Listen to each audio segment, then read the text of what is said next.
Dièse chapitre 1, une matinée ordinaire dans le petit village de Montclair, niché au cœur de la Provence, Guillaume menait une existence paisible qui suivait le rythme naturel des saisons. Chaque matin, il se réveillait avec le chant des oiseaux et le souffle doux de Mistral, son fidèle compagnon à quatre pattes, qui dormait sur son tapis préféré près de la fenêtre. Ce Golden Retriever, avec sa tache blanche caractéristique sur la poitrine, était bien plus qu'un simple animal de compagnie, il était le gardien silencieux des jours tranquilles de Guillaume. Cette routine matinale, simple mais réconfortante, était devenue leur rituel sacré. Guillaume préparait son café pendant que Mistral attendait patiemment près de la porte, sa laisse dans la gueule, les yeux brillants d'anticipation pour leur promenade quotidienne dans les collines des Alpilles. Ces moments représentaient pour eux bien plus qu'une simple activité physique, c'était une communion avec la nature sauvage qui les entourait. Ce matin-là, alors que l'aube colorait le ciel de teintes pastel, quelque chose dans l'air semblait différent. Guillaume l'avait ressenti dès son réveil, comme un léger frémissement dans l'atmosphère, une tension subtile qu'il ne parvenait pas à expliquer. Même les oliviers centenaires qui bordaient son jardin semblaient murmurer des secrets portés par la brise matinale. En préparant son sac à dos avec une bouteille d'eau et quelques provisions, Guillaume observa Mistral qui, contrairement à son habitude, restait immobile près de la fenêtre, les oreilles dressées, comme s'il écoutait une mélodie lointaine que lui seul pouvait entendre. Son comportement inhabituel n'échappa pas à Guillaume, qui avait appris au fil des années à faire confiance à l'instinct de son compagnon. Ils prirent leur chemin habituel à travers les sentiers escarpés des Alpilles, ces majestueuses formations rocheuses qui dominaient le paysage provençal. L'air était chargé d'arômes de thym et de romarin sauvage, tandis que la lumière du soleil levant créait des ombres dansantes entre les rochers. Guillaume connaissait chaque recoin de ces chemins, chaque pierre, chaque virage, mais aujourd'hui, tout semblait revêtu d'un voile de mystère. Plus il s'enfonçait dans les collines, plus le comportement de Mistral devenait étrange. Le chien, d'ordinaire si placide durant leur promenade, manifestait une agitation croissante. Il s'arrêtait fréquemment, le museau en l'air, humant intensément l'atmosphère, comme s'il percevait une présence invisible. Ces réactions inhabituelles commençaient à éveiller la curiosité de Guillaume, mêlée d'une légère appréhension. Soudain, alors qu'ils atteignaient un plateau rocheux surplombant la vallée, Mistral se figea. Ses oreilles se dressèrent, son corps se tendit comme une corde d'arc. Guillaume n'avait jamais vu son chien dans un tel état de concentration. Avant qu'il ne puisse réagir, Mistral s'élança brusquement hors du sentier, s'enfonçant dans une zone plus dense de la forêt où les chênes verts formaient une voûte sombre et mystérieuse. Mistral, appela Guillaume, sa voix résonnant entre les rochers. Mais pour la première fois depuis qu'il l'avait adopté, le chien ignora complètement ses appels. Sans hésiter davantage, Guillaume s'engagea à sa suite, poussé par un mélange d'inquiétude et de curiosité grandissante. Les branches basses fouettaient son visage, les pierres roulaient sous ses pas, mais il continuait d'avancer, guidé par les aboiements lointains de Mistral qui semblaient l'attirer vers quelque chose d'inconnu. Le soleil, maintenant plus haut dans le ciel, peinait à percer la canopée dense, créant un jeu d'ombre et de lumière qui rendait le paysage encore plus mystérieux. Guillaume sentait que cette matinée, qui avait commencé comme tant d'autres, était sur le point de basculer vers quelque chose d'extraordinaire. Ce qu'il ignorait encore, c'était à quel point cette journée allait transformer sa vie et celle de tous ceux qu'il allait rencontrer. Dièse chapitre 2, les échos du passé. La poursuite de Mistral conduisit Guillaume dans une partie des Alpilles qu'il n'avait jamais explorée auparavant. Les sentiers devenaient de plus en plus étroits, presque inexistants, comme si personne n'avait foulé ces terres depuis des siècles. L'air devenait plus frais, plus dense, chargé d'une odeur ancienne de terre et de pierres humides. Après plusieurs minutes d'une course effrénée, Guillaume aperçut enfin Mistral, immobile devant ce qui semblait être une ouverture dans la roche. Une grotte, partiellement dissimulée par un rideau de lierre et de mousse, se dressait devant eux comme une bouche béante dans la falaise. Le chien, habituellement si calme, émettait un grondement sourd, les yeux rivés sur l'obscurité qui s'étendait devant lui. Guillaume sortit son téléphone pour utiliser la lampe torche, son cœur battant un peu plus vite que d'habitude. L'entrée de la grotte était impressionnante, avec des formations rocheuses qui semblaient avoir été sculptées par des mains invisibles. Des gouttes d'eau tombaient rythmiquement quelque part dans les profondeurs, créant une mélodie mystérieuse qui résonnait contre les parois. Alors qu'il hésitait encore à l'entrée, un son ténu parvint à ses oreilles. Était-ce un sanglot? Mistral s'engouffra dans la grotte sans attendre, forçant Guillaume à le suivre. L'air à l'intérieur était étrangement chaud, contrairement à ce qu'il aurait dû être dans une grotte normale. Les parois semblaient vibrer doucement sous la lumière de sa lampe, comme si elles étaient vivantes. Plus il s'enfonçait dans le tunnel, plus Guillaume remarquait des détails troublants. Des symboles étranges commençaient à apparaître sur les murs, d'abord subtils, puis de plus en plus élaborés. Ces peintures rupestres représentaient des scènes mystérieuses, des figures mi-humaines, mi-animales dansaient dans une procession énigmatique, leurs silhouettes semblant presque bouger dans la lumière vacillante. Le tunnel déboucha soudain sur une vaste chambre naturelle. Les murs étaient couverts de fresques encore plus impressionnantes, certaines semblant émettre une lueur phosphorescente sous l'éclairage de sa lampe. Au centre de cette cathédrale souterraine, recroquevillée contre une paroi, se trouvait une petite fille. Ses yeux rougis par les larmes reflétaient la peur, mais aussi une étrange fascination. « Je m'appelle Guillaume, dit-il doucement en s'approchant. N'aie pas peur. Comment t'appelles-tu ?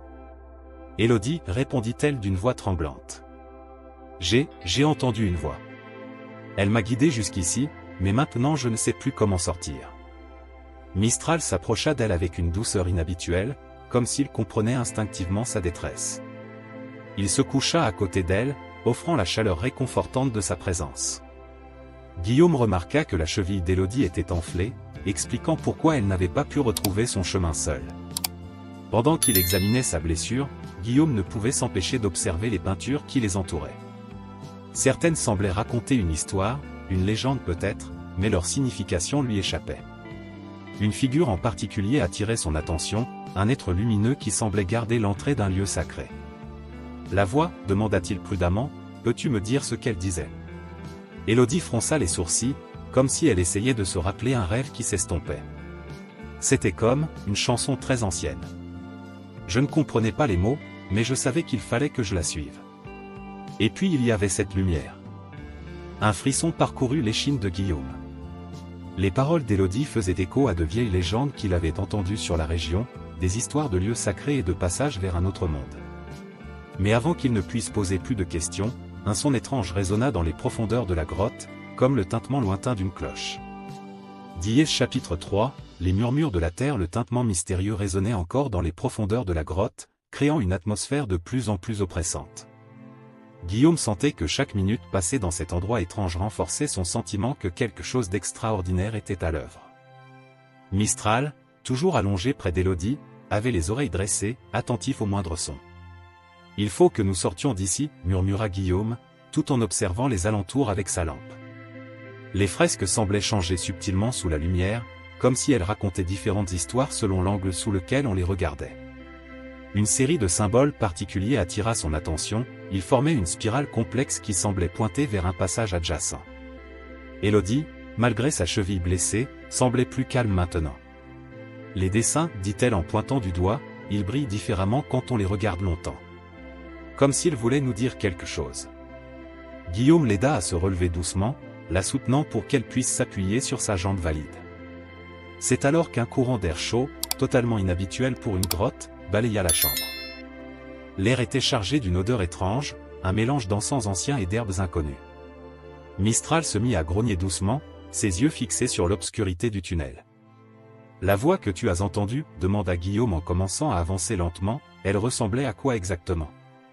C'était comme si plusieurs personnes chantaient en même temps, répondit Élodie, ses yeux perdus dans ses souvenirs. Mais ce n'était pas effrayant. C'était apaisant. Comme une berceuse très ancienne. Et il y avait des mots que je ne comprenais pas, mais qui semblaient familiers. Alors qu'il progressait vers ce qui semblait être la sortie, Guillaume remarqua que les parois de la grotte changeaient de texture. La roche lisse laissait place à des surfaces cristallines qui semblaient pulser faiblement sous la lumière de sa lampe. Des formations minérales qu'il n'avait jamais vues auparavant créaient des motifs complexes, comme un langage écrit dans la pierre elle-même. Soudain, Mistral s'arrêta net, refusant d'avancer davantage. Son comportement était étrange, il ne montrait aucun signe de peur, mais plutôt une sorte de révérence, comme s'il reconnaissait quelque chose de sacré. Ses yeux suivaient des mouvements invisibles dans l'air, et sa queue remuait doucement, signe qu'il était plus intrigué qu'effrayé. Un nouveau son émergea des profondeurs de la grotte, différent du tintement précédent. C'était comme le murmure d'une conversation lointaine, mais dans une langue inconnue. Les vibrations semblaient venir des murs eux-mêmes, comme si la roche était vivante et tentait de communiquer avec eux. Les voix, chuchota Élodie, ses yeux s'élargissant. Elles sont revenues. Elles disent que nous ne sommes pas les premiers à venir ici. Guillaume sentit un frisson parcourir son échine. Les légendes locales qu'il avait entendues depuis son enfance prenaient soudain une nouvelle dimension. On parlait d'un ancien sanctuaire dans les Alpilles, un lieu où le voile entre les mondes était plus mince. Mais jusqu'à présent, ce n'était que des histoires pour lui. La lumière de sa lampe commença à vaciller, comme si elle réagissait à une force invisible. Les ombres sur les murs semblaient danser, prenant des formes qui défiaient la logique. Et au milieu de tout cela, Mistral restait immobile, comme un gardien silencieux entre deux mondes. Diès chapitre 4, l'appel des anciens. La lumière vacillante du téléphone de Guillaume projetait des ombres mouvantes sur les parois, rendant l'atmosphère encore plus surréaliste. Il tenait fermement Élodie contre lui, conscient que chaque pas devait être prudent en raison de sa cheville blessée. Mistral, toujours dans son état de vigilance mystique, les suivait maintenant, mais s'arrêtait fréquemment pour observer quelque chose que ses maîtres ne pouvaient percevoir. « Les lianes » murmura Élodie, pointant vers l'entrée qui se dessinait au loin. En effet, la végétation semblait avoir proliféré de manière inexplicable, créant un rideau végétal plus dense qu'à leur arrivée. Les plantes semblaient animées d'une vie propre, se balançant doucement malgré l'absence de vent dans la grotte. Alors qu'ils approchaient de la sortie, un son métallique résonna dans les profondeurs de la caverne, comme si un ancien mécanisme s'était mis en marche. Les cristaux incrustés dans les parois se mirent à émettre une lueur pulsante, créant des motifs lumineux qui semblaient suivre un rythme précis. Guillaume, chuchota Élodie, sa voix tremblante d'émotion, regarde les dessins. Les peintures rupestres qu'ils avaient vues plus tôt semblaient maintenant animées d'une énergie nouvelle. Les figures dansantes paraissaient se mouvoir subtilement, leurs couleurs devenant plus vives sous la lumière changeante des cristaux. Un courant d'air chaud, chargé d'arômes d'herbes inconnues, tourbillonna autour d'eux. Des voix lointaines commencèrent à se faire entendre, d'abord comme un murmure, puis de plus en plus distinctement. C'étaient des appels, des voix humaines qui semblaient venir de l'extérieur de la grotte. « Élodie! Élodie !» Les voix se précisèrent, pleines d'inquiétude et d'espoir. « Ce sont mes parents !» s'exclama la petite fille, un mélange de soulagement et de regret dans la voix, comme si elle quittait à contre-séhur un lieu enchanteur. Mais avant qu'ils ne puissent atteindre la sortie, un phénomène étrange se produisit. Les cristaux dans les parois émirent une dernière lueur intense, et une série de symboles lumineux apparut brièvement sur le sol, formant un chemin vers l'extérieur. Mistral, comme s'il comprenait la signification de ces signes, se plaça instinctivement sur cette ligne lumineuse. Guillaume sentit une vibration étrange sous ses pieds, comme si la terre elle-même réagissait à leur présence. Les voix des parents d'Élodie se rapprochaient, mais elles semblaient maintenant se mêler aux échos mystérieux de la grotte, créant une symphonie surréaliste de sons anciens et modernes. Enfin, ils émergèrent à la lumière du jour. Thierry et Juliette, les parents d'Élodie, accoururent vers eux, leurs visages marqués par des heures d'angoisse. Mais Guillaume remarqua immédiatement quelque chose d'inhabituel dans leur réaction. Thierry, en particulier, semblait paralysé à la vue de l'entrée de la grotte, son regard fixé sur les symboles gravés au-dessus de l'ouverture. « Cette grotte !» murmura Thierry, une reconnaissance mêlée de crainte dans sa voix. Les anciens parlaient de cet endroit. Le sanctuaire perdu des Alpilles. Sa voix tremblait légèrement, comme s'il hésitait à en dire plus devant sa fille. Diès chapitre 5, les gardiens du secret. Thierry ne pouvait détacher son regard de l'entrée de la grotte, ses mains tremblant légèrement alors qu'il serrait Élodie contre lui. Juliette, remarquant le trouble de son mari, posa une main apaisante sur son épaule.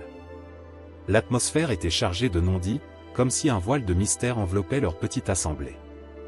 Mon grand-père, commença Thierry d'une voix hésitante, était le dernier gardien des histoires anciennes de notre village. Il me parlait souvent d'un lieu sacré dans les Alpilles, un endroit où la frontière entre notre monde et celui des anciens devenait plus mince. Un sanctuaire qui ne se révélait qu'à ceux qui en étaient dignes. Pendant qu'il parlait, Mistral s'était placé près d'Élodie, comme s'il continuait à la protéger. Le chien semblait différent maintenant, plus noble, plus sage, comme s'il avait été transformé par son expérience dans la grotte. Ses yeux dorés brillaient d'une intelligence nouvelle, presque surnaturelle. Les anciens disaient que le sanctuaire choisissait ses visiteurs, poursuivit Thierry, observant attentivement Mistral. Les animaux, particulièrement les chiens, étaient considérés comme des guides, des êtres capables de percevoir ce que nous ne pouvions pas voir. Ils étaient les premiers messagers du sanctuaire. Guillaume repensa au comportement de Mistral ce matin-là, à la façon dont il l'avait guidé sans hésitation vers la grotte, comme s'il avait répondu à un appel invisible. Les voix qu'Élodie a entendues. Commença-t-il. Le chant des anciens, murmura Thierry, ses yeux s'illuminant de reconnaissance. Une mélodie qui traverse les âges, qui appelle ceux qui doivent entendre son message.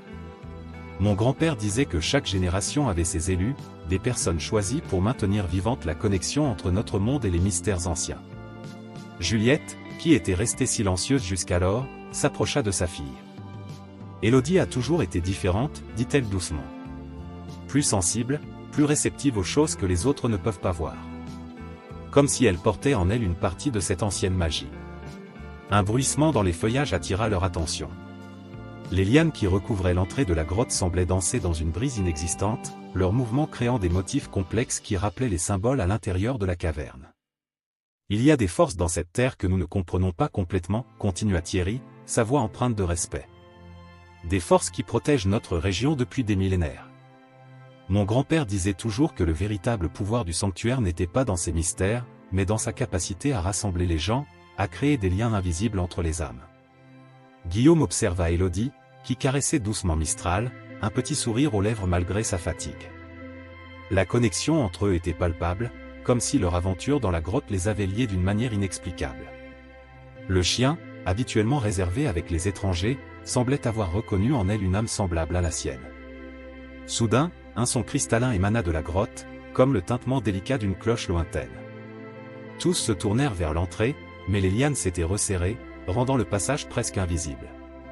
Le sanctuaire semblait se refermer, gardant ses secrets jusqu'à ce qu'ils choisissent de les révéler à nouveau. Diès chapitre 6, l'héritage du sanctuaire. Le soleil commençait à décliner sur les Alpilles, baignant les rochers calcaires d'une lumière dorée. Le petit groupe se tenait encore devant l'entrée désormais invisible de la grotte, chacun absorbé dans ses pensées, comme transformé par l'expérience qu'il venait de vivre. « Il y a quelque chose que je dois vous montrer, dit Thierry, sortant de sa poche un vieux carnet en cuir usé. C'était celui de mon grand-père.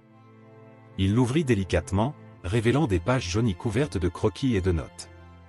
Les dessins représentaient les mêmes symboles que ceux de la grotte, accompagnés d'annotations en provençal ancien. Mon grand-père parlait d'un cycle, expliqua-t-il en tournant les pages avec précaution. Tous les 100 ans, le sanctuaire choisit de nouveaux gardiens. Des âmes pures, capables de maintenir l'équilibre entre notre monde et les mystères anciens. Il les appelle à travers des guides, parfois un animal fidèle, parfois un rêve, parfois une mélodie qui traverse les âges. Guillaume regarda Mistral, comprenant enfin pourquoi son comportement avait changé ce matin-là. Le chien n'avait pas simplement trouvé Élodie par hasard, il avait répondu à un appel plus profond, plus ancien que leur compréhension moderne du monde. Les symboles dans la grotte, continua Thierry, racontent l'histoire de notre région, mais aussi celle de tous ceux qui ont été choisis avant nous. Chaque génération ajoute sa propre marque, sa propre histoire à ce grand livre de pierre. Élodie, qui s'était assise sur un rocher proche, les yeux brillants de fatigue mais aussi d'émerveillement, prit la parole. La chanson que j'ai entendue, elle parlait de protection et d'harmonie. Je ne comprenais pas les mots, mais je comprenais leur sens. Un vent doux se leva, transportant l'odeur des herbes de Provence. Les derniers rayons du soleil créaient des ombres allongées sur les rochers, donnant l'impression que les anciennes figures rupestres dansaient encore sur la pierre. Le sanctuaire ne révèle pas ses secrets à ceux qui les cherchent par ambition ou curiosité, expliqua Juliette, comprenant maintenant pleinement le rôle de sa fille dans cette histoire. Il choisit ceux qui ont la capacité de comprendre que certains mystères doivent rester des mystères. Guillaume sentit une profonde gratitude l'envahir. Cette journée, qui avait commencé comme tant d'autres, l'avait connecté à quelque chose de plus grand que lui-même. À travers Mistral, à travers Élodie, à travers cette grotte mystérieuse, il était devenu partie intégrante d'une histoire qui traversait les siècles. Le soleil disparaissait maintenant derrière les collines, et une étoile solitaire apparut dans le ciel crépusculaire. Mistral se leva doucement, s'étirant comme après un long rêve. Son regard croisa celui de Guillaume, et dans ses yeux dorés brillait toujours cette sagesse nouvelle, ce lien invisible avec les mystères anciens des Alpilles. Certaines histoires ne sont pas faites pour être comprises, conclut Thierry, rangeant précieusement son carnet, mais pour être vécues et transmises. C'est ainsi que la magie des Alpilles continue de vivre, à travers ceux qui sont choisis pour en être les gardiens. Alors qu'il reprenait le chemin du village, Guillaume jeta un dernier regard vers l'endroit où se trouvait la grotte. les lierres et la mousse avaient complètement recouvert l'entrée, comme si elle n'avait jamais existé. Mais il savait que désormais, chaque fois qu'il parcourait ces collines avec Mistral, il porterait en lui une partie de ce mystère, de cette magie ancestrale qui continuait de vivre dans le cœur des Alpilles. Chers auditeurs, l'histoire de Guillaume, Mistral et du sanctuaire des Alpilles vous a transporté dans un monde où la magie ancienne résonne encore dans notre présent.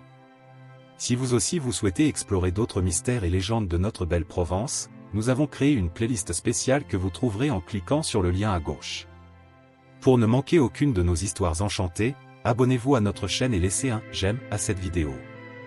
Chaque semaine, nous vous emmènerons dans de nouvelles aventures, où la frontière entre réalité et magie devient aussi fine que le voile qui protège le sanctuaire des Alpilles. Partagez vos propres histoires mystérieuses dans les commentaires, qui sait, peut-être avez-vous aussi été choisi par les gardiens des anciennes légendes? À bientôt pour de nouvelles découvertes extraordinaires. Film d'Historia.